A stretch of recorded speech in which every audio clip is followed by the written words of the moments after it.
ताला तोड़ के काफ़ी अमाउंट में सोने के आइटम और कुछ पैसा चुरा लिया गया था। इसमें मेनली 2 गले की चेन थी, 5 अंगूठियाँ, 2 मंगलसूत्र, 2 छोटा चेन, कान के टॉप्स, झुमका वगैरह थे। इसमें जो मास्टरमाइंड प्रकाश में आया वो है धीरज कुमार। ये पिता का नाम है महेंद्र शर्मा। ओरिजिनली ये भोजपुर का रहने वाला है और अभी जयप्रकाश नगर राजीव नगर में रह रहा था। ये जनवरी में पत्रकार नगर के केस में जेल गया था और वहीं पर इसकी दोस्ती इस केस के दूसरे अभियुक्त आशीष जेम्स उर्फ आशु पीटर से हुई थी। जेल से बेल लेने के लिए काफ़ी कर्जे में था और उसी कर्जे को चुकाने के लिए जेल से बाहर आने के बाद ये रेकी कर रहा था। नमस्कार, आप लाइव स्ट्रीम्स देख रहे हैं। मैं हूं आपके साथ रोहित वर्मा। जेल से छूटने के लिए और कर्ज में आने के बाद उस पैसे को चुकाने के लिए 3 शातिर चोर बन जाते हैं। देखिए, ये पूरा मामला राजधानी पटना का है।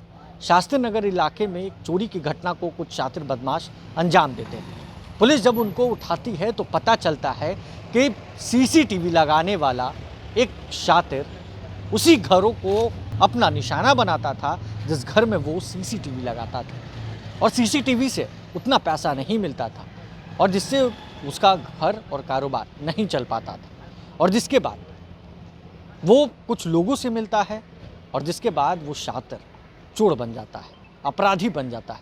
अपराध की दुनिया में वो अपना पांव रखता है।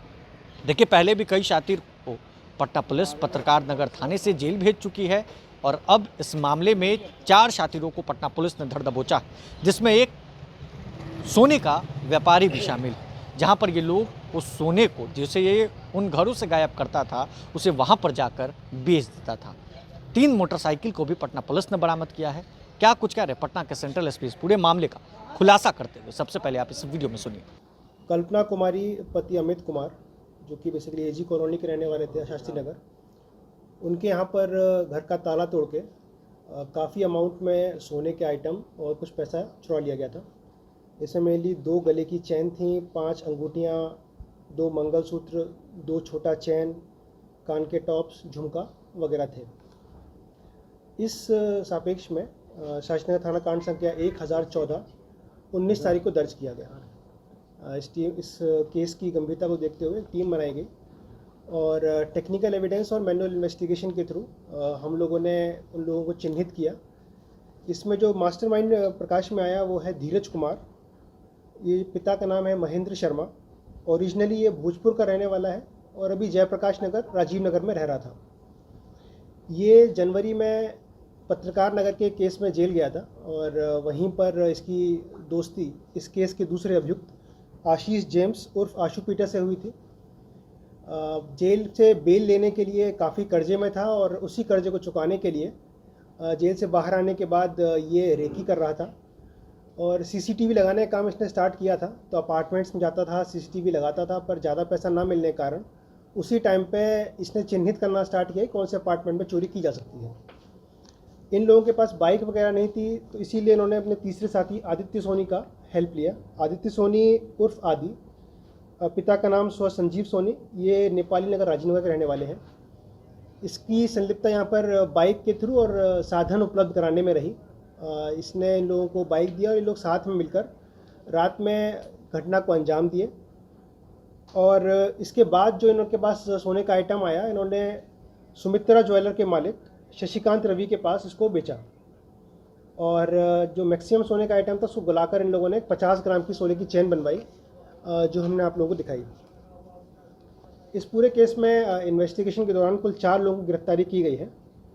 वह इस केस में प्रयुक्त एक पल्सर मोटरसाइकिल और एक स्कूटी इसको बरामद किया गया है। साथ में जो चोरी की गई चांदी की चेन थी, सोने की अंगूठी, ये बरामद की गई हैं। चोरी की जो सोना था उसको गलाकर 50 ग्राम की चेन है वो बरामद किया गया है। 1,58,000 रुपये जो बेचकर इन लोगों को मिला वह बरामद किया गया है। एक महंगी घड़ी, 4 मोबाइल और प्रोसीड से ही एक और नई मोटरसाइकिल इन लोगों ने खरीदी थी अभी, वो बरामद की गई है। धीरज कुमार का 2 केसों में संलिप्तता अभी पाई गई है। जो एक केस आपका पत्रकार नगर का है और दूसरा पाटलिपुत्रा का। और आशीष जेम्स ये राजीव नगर से जेल गया था। अभी बाकी दोनों का जो क्रिमिनल एंटीसीडेंट है वो पता किया जा रहा है और इन्वेस्टिगेशन किया जा रहा है, और जानकारी मिलने पर और आप लोगों को बताइए। तो आपने सुना है सीसीटीवी बेचने वाला अब शातिर अपराधी बन चुका। दरअसल जेल से छूटने के लिए कुछ लोग जेल के अंदर दोस्ती करते हैं। एक शातिर से दोस्ती होती है और दोस्ती अपराधियों में अब इतनी बढ़ जाती है कि वो लोग पटना के घरों को अपना निशाना बना लेते हैं और सीसीटीवी लगाने वाले लोगों को अपने साथ जोड़ते हैं और उस घरों में चोरी करते हैं जहां पर सीसीटीवी लगाते थे। बहरहाल अब पटना पुलिस ने 4 बदमाशों को धर दबोचा। इस खबर में बस इतना ही। अगर आपने अब तक लाइव सिटीज को सब्सक्राइब नहीं किया है, जल्द से जल्द लाइव सिटीज को सब्सक्राइब कर ले। धन्यवाद।